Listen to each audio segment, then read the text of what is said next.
The difference between switch and overturn.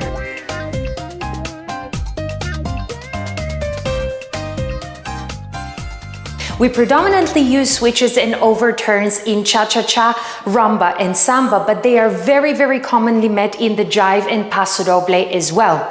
The main difference between them is the order or the amount between upper body and lower body rotation. We know that in order to create opposition, there needs to be two or more forces engaged.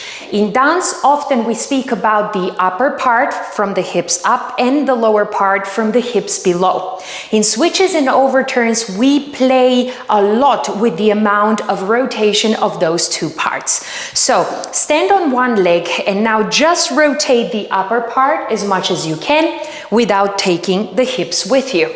Keep the hips facing the wall. Good. Now from there, do the opposite. Keep the upper body, but turn the hips only. Make sure your frame is not moving, but more so lengthening in opposition with what your hips are dancing.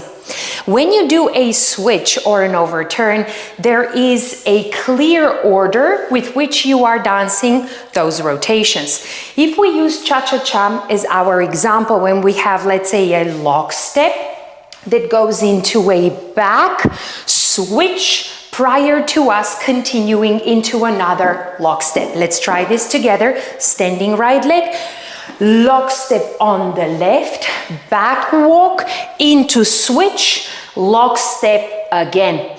So here you have a clear feeling that as you move from the back leg into a switch, there is a opposition between body turns first and hips catch up, so you can create a dynamic rotation. Let's try this.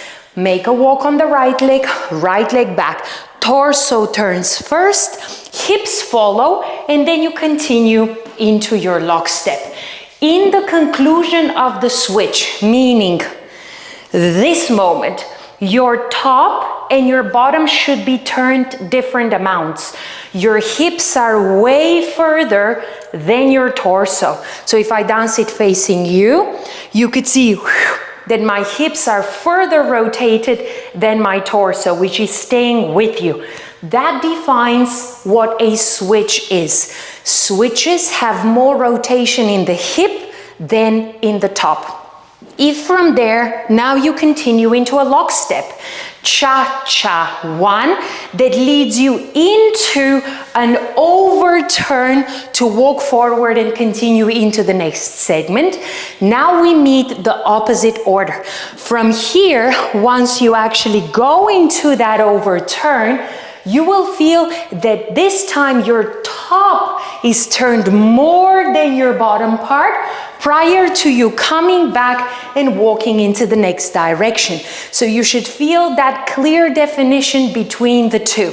Step back, switches, hips turn more than torso, lock step. If now comes walk into an overturn feeling, your top turns more than the hip, and then you walk into the other direction.